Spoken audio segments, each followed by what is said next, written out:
When I was a kid, the church we went to, of course, told us about heaven, and that one of the reasons we followed Jesus is so that we could get to heaven. And I thought that was great. It all made sense. I thought about, flying on the backs of a giant eagle, or hanging out with lions, or swimming underwater, not having to worry about holding my breath, and all that kind of cool stuff. And as I was reminiscing and imagining all these amazing things, a thought crept in there that filled my veins with ice. What if I actually end up getting bored? What if I run out of cool things to do? Well, if you know anything about me, you know that when Jamie Robertson gets bored, yikes, that is a force to be reckoned with. So let's spend a few moments this morning, or whenever you're watching this, reflecting on what it means when Jesus talks about eternal life.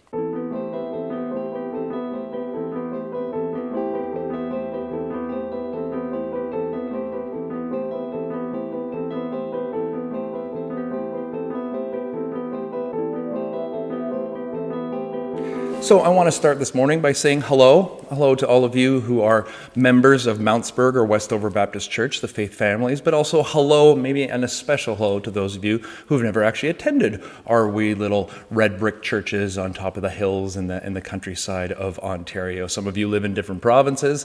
Hi. Some of you are friends of people who attend these churches, and it's just so wonderful that you're taking a few moments out and interacting and engaging with us. I hope you're finding it beneficial to you. And I'm very pleased to welcome you to our remote church. And maybe one day when this is all over, hopefully we'll be able to interact in real time in actual physical space. Won't that be wonderful? But for today, we are in the 17th chapter of the Gospel of John. And this is what's referred to as Jesus' high priestly prayer. Now, the Gospel of John is the last of the four that was written: Matthew, Mark, Luke, and then John. And it was written quite a bit later. It was written up by a community that had been started by the disciple John. And so there's a lot of stuff in this Gospel that you won't find in either Matthew, Mark, or Luke. About 90% of John is just kind of its own thing, and it's very exciting. It's very artistic.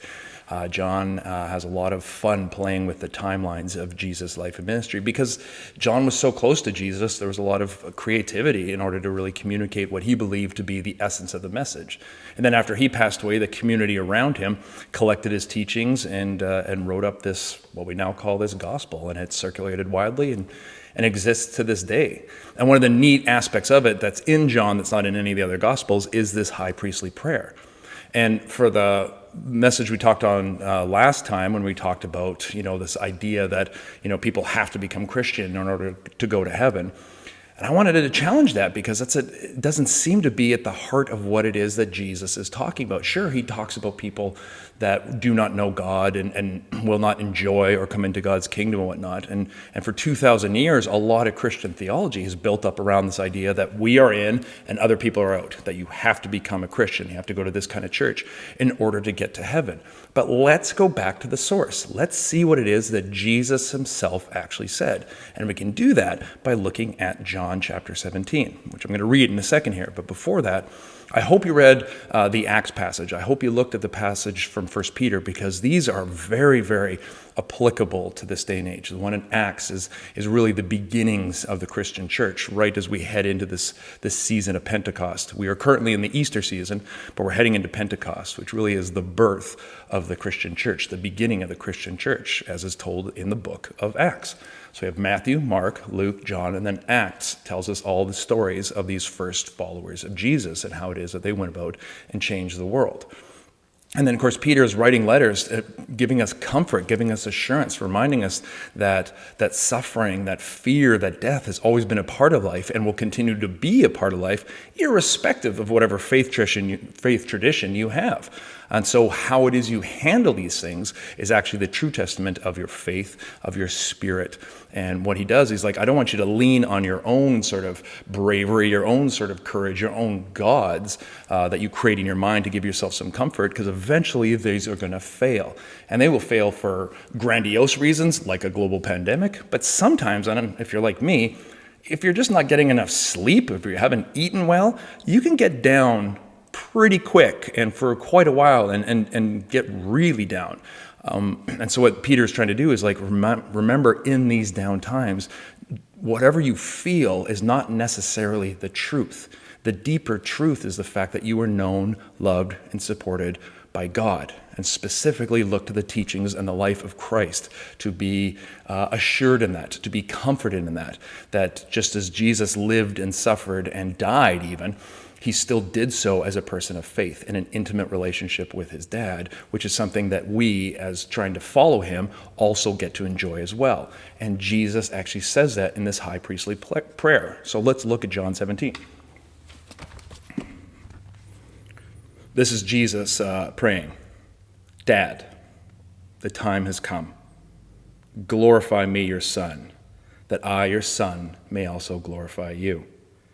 For you have granted me authority over all people, that you may give them eternal life, and to all that those that eternal life has been given to. And this is eternal life, that they may know you, the only true God, and Jesus Christ, whom you have sent. This is eternal life, that they get to know you. How did we turn this into a security code or a hotel room key that gets you into heaven? Well, it's subtle, but it was profound. It was a shift that has, like I said, grown up for 2,000 years. But let's listen to what it is that Jesus says. It's like eternal life is just them getting to know you. That's something I hope you have already experienced. As Jesus will go on to say, is like when they look at me, they see you. And that's eternal life. This idea that, saying the right prayer, doing the right thing, believing the right stuff is going to get you into heaven still sets up this sort of like, well, here we're now alive, and then we die, and then hopefully something good happens, or something good happens. But I think what we're seeing in this ongoing global pandemic is there's still a tremendous amount of fear around the idea of death, which is at the heart of all this pandemic hysteria, is still a fear of sickness and death. And I know that many of us are handling this well. Many of us are struggling, and there's room for all of that to happen. But I really want to encourage you this morning, and this is going to be a part one. We're going to continue with this because Jesus goes on his prayer to talk about, listen, in my prayer, I don't want them to be taken out of the world. I want them to live in the world, but live protected in the world in such a way that they can glorify you, just as I have glorified you, and let my spirit remain with them, which is what Pentecost is all about. So that's what I want to build on next time we gather. But for now, let's look at Jesus' definition of eternal life. He literally says, and this is eternal life, that they get to know you. That they get to go to heaven? No, that they get to know you. One of the weird things that's happened with time as week after week of quarantine goes on is time is starting to lose a lot of its meaning. I don't know how many times, I know for me personally, all the time I have to ask, like, what day is it? All this sort of time is sort of blending together. And while that's not a great analogy because it can be boring and scary, it does offer us a bit of an insight into more correct theology about what it is that Jesus is talking about. When we look at eternal life as heaven, or, of course, as hell, we set up, like I said, this sort of stop line between this life and the next life, when that's actually not what it is that Jesus was talking about at all. He's actually, and I find this way more interesting, he's talking about what it means to be someone who is eternal here, now. Yeah, we can look at the various countless ways in which the aches and pains and diseases war against us, and you may look at me like, that's insane, Jamie, like clearly I'm not an immortal. I want to say, yes, in fact, you are. It's the weakness of church teaching which has sort of led us to believe in this dichotomy that this is life and then there's the afterlife. That's not true at all. That's not what Jesus and the first disciples were talking about at all. They were talking about the fact that when you know God, this life becomes the afterlife. Everything in this life now carries eternal ramifications in a way that we never saw or understood before. So the smallest decisions, the smallest relationships, the smallest words now carry massive cosmic consequences. And that can and probably should be terrifying, except for the fact that at the end of the day, this has all been handled by Jesus, and you are living in eternity because you're living in God's love and grace. so that death is no more a part of the permanence of your life than us taking a nap or going to sleep now. It just keeps on going. Eternal life is the fact that we actually currently know God. Right now, in this moment. Brothers and sisters, there is no future. It does not exist. It has not happened yet. We have this moment now. We have our memories of the past. And you know me, I'm a historian. I love the past. But we can't recreate the past because it's gone. We can remember it, we can frame it, but we're only framing it based on our current mindset. We only live right now in the present, and therefore that is where God is with us. Because if you could know one thing about God, know this: God is always with you. So if God is with you and you are only currently in this exact moment as I'm recording this, as you're listening to this, as you're thinking about this several days from now, because this will be riveting and it will not leave your mind, that's the time you're with God. And if you are with God, how is that not eternity? While you're driving your car, while you're getting groceries, while you're fixing a mask to your face, while you're washing your hands, while you're crying, while you're sleeping, while you're praying, while you're watching TV, while you're in the garden. All of this is your experience of eternity. It's who you are doing what it is you think you should do in that moment, and in that moment you are dwelling in the presence of God, and therefore in that moment you are in eternity. The only thing that changes when we die, when we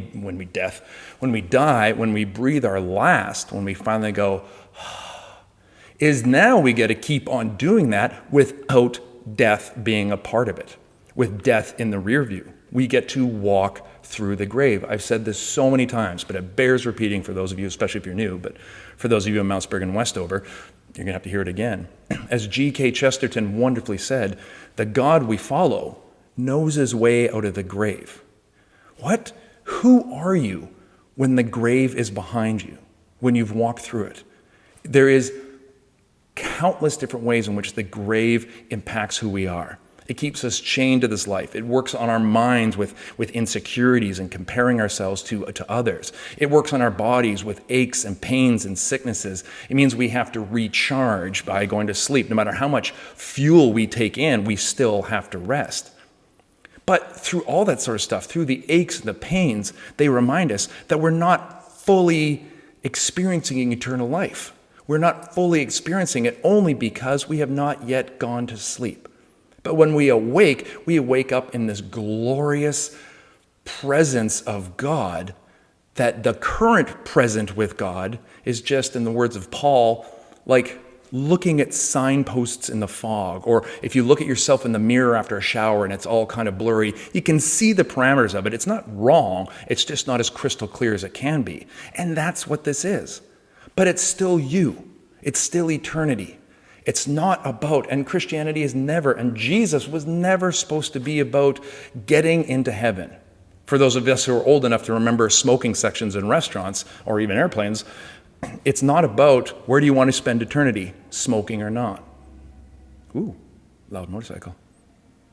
It's much more exciting. It's much more dynamic. And as we're going to see next week, it's actually much more about this present world than I think a lot of us have been taught.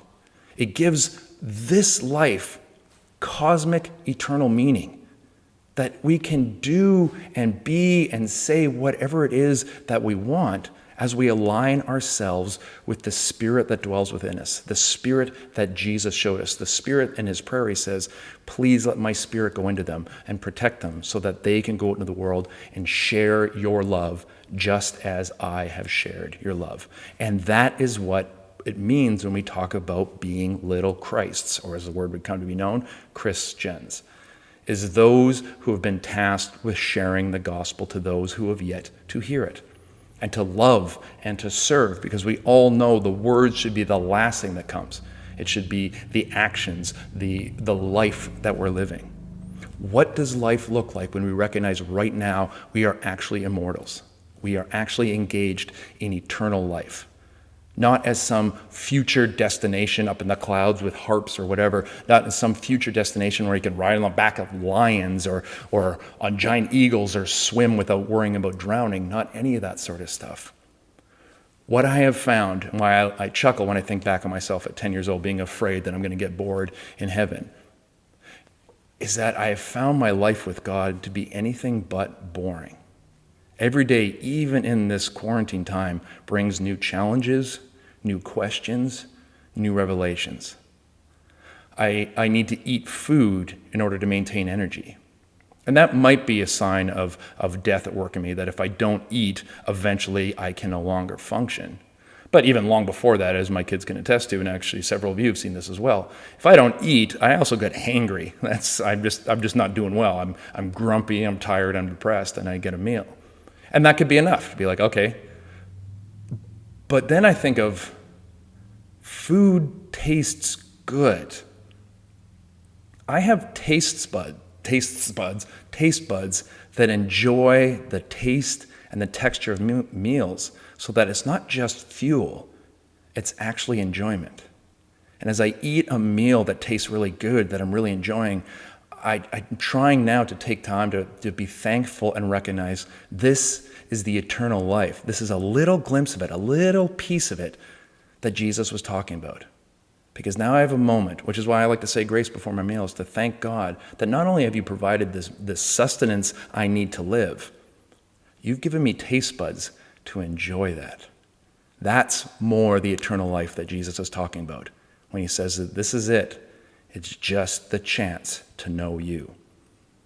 And then he tells us, and when you know my dad, you have eternal life. And if you know me, you know my dad. Congratulations, and welcome to the family. God bless you. I hope you're doing well. I want to give you permission to admit and honor the fact that if you're not, and just to remind you, read through these passages of assurance, and I hope they do offer you some assurance that God dwells within you, and you have eternal life. Therefore, COVID-19, economic fears, what's going to happen in the future of the world, is important. We need to engage in it. But never forget, you are, in fact, an immortal. I can't wait to see you in person. God bless. And we'll see you in a week, if not sooner.